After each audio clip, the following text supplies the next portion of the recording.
In the grand narrative of American innovation, the spotlight has often lingered on a few familiar names: Edison, Bell, Tesla. Yet behind the curtain of these celebrated figures stood a man whose life was a testament to ingenuity, resilience, and brilliance: Lewis Howard Latimer.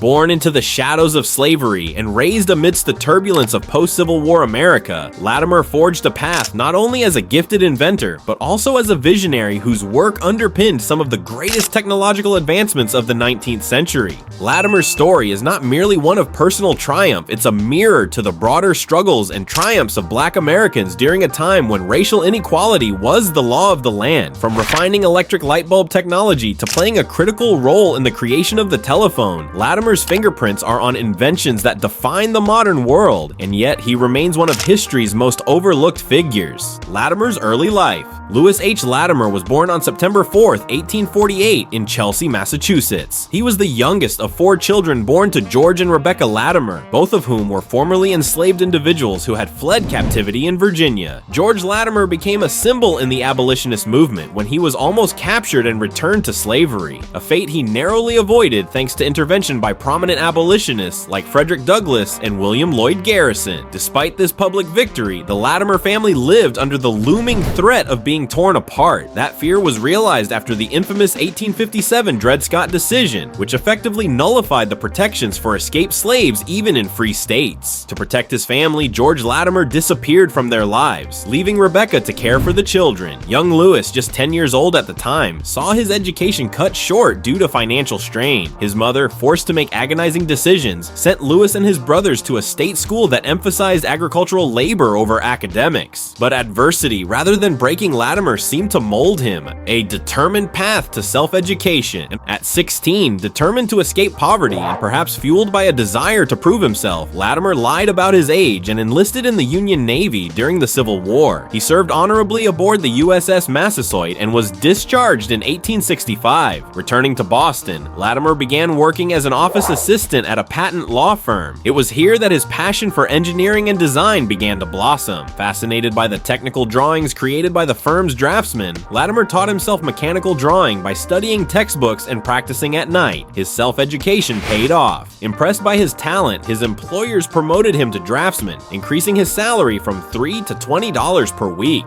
This promotion launched a career that would soon intersect with some of the era's most iconic inventors, the man behind Bell's telephone. One of Latimer's most historically significant contributions came when Alexander Graham Bell approached the patent firm for help in filing his groundbreaking invention, the telephone. Bell's success depended on speed. The patent race was fiercely competitive. Latimer's precise and elegant drawings helped ensure Bell beat rival inventors to the U.S. Patent Office, securing credit for the invention of the telephone in 1876. According to the Lewis Latimer House Museum, Latimer also contributed to technical improvements on Bell's transmitter, helping enhance sound clarity. His work was so vital that without him, Bell might not have succeeded. A pioneer in electric lighting. While Bell's telephone brought Latimer into contact with history, it was the invention and evolution of the electric light bulb that would become his most enduring legacy. In the late 1870s, Latimer began working with Hiram Maxim, a prolific inventor who later created the machine gun, but was then a rival of Thomas Edison in the electric lighting business. At Maxim's United States Electric Lighting Company, Latimer created an improved method for producing carbon filaments, the part of the bulb that glows when electric current passes through it. His innovation made bulbs longer lasting, more affordable, and commercially viable. In a time before widespread electricity, this was revolutionary. Latimer's mastery of both invention and production techniques, including glass blowing, made him indispensable. In 1881, Maxim sent Latimer to London to oversee the setup of a factory producing these improved electric lamps. Though initially met with resistance from white British workers, Latimer succeeded in establishing the operation in just 9 months. Champion of Edison and defender of intellectual property. After his stint with Maxim, Latimer returned to the US but faced professional setbacks. Despite his accomplishments, steady work eluded him. He turned to odd jobs like wallpaper hanging to support his family. Still, these hardships became unexpected stepping stones. Latimer had worked with and for nearly every major player in the electric lighting industry. This wide network made him an ideal hire for Thomas Edison's legal team during a critical period of patent litigation. In 1888, Latimer joined Edison General Electric and served as an expert witness in numerous patent disputes, helping the company defend its intellectual intellectual property rights. This role was remarkable not only for its technical importance, but also for its social implications. At a time when African Americans were often denied the right to testify in court, Latimer's status as a lead witness was groundbreaking.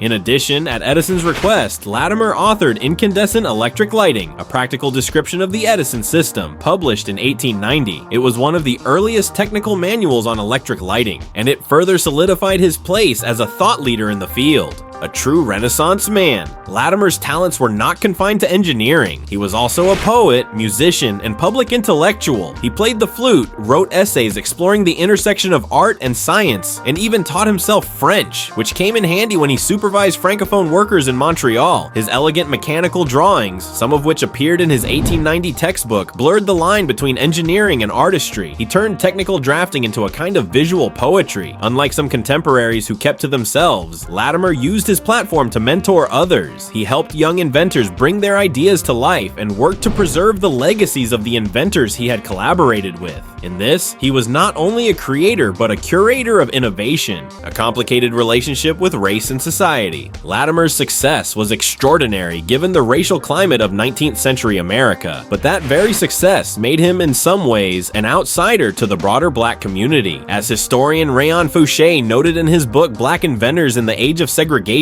Latimer believed his achievements granted him access to a world beyond race, a belief shaped by his unique experiences but disconnected from the systemic challenges that still plagued most black Americans. Latimer admired Booker T. Washington and supported the idea that black Americans could gain equality through education, property ownership, and moral integrity, principles now often referred to as respectability politics. He believed freedom was something to be earned, not simply deserved, a controversial stance then and now. He was especially proud of owning his home, a rare feat at the time. Today, that house in Flushing, Queens is preserved as the Lewis Latimer House Museum, a beacon of his legacy and a symbol of his journey. A legacy that still shines. Lewis Latimer passed away in 1928, but his influence remains. Over the course of his life, he was awarded 10 U.S. patents, created lasting inventions, and helped some of history's most iconic inventors rise to prominence. His story defies the myth that innovation belongs only to the privileged few. His omission from mainstream history is not due to a lack of brilliance, but rather a lack of the infrastructure and publicity that men like Edison enjoyed. As Marianne Hell-Riggle of the IEE History Center notes, Latimer didn't lack intelligence or innovation. What he lacked was a business engine behind him. Nonetheless, Latimer navigated a world of limited opportunity with remarkable shrewdness. He built a life of purpose, uplifted others, and remained committed to turning ideas into reality. As we celebrate technological progress today, we would do well to remember that history is not just shaped by those who grab the spotlight, but also by those like Lewis Latimer, who quietly and masterfully built the stage upon which that spotlight could shine.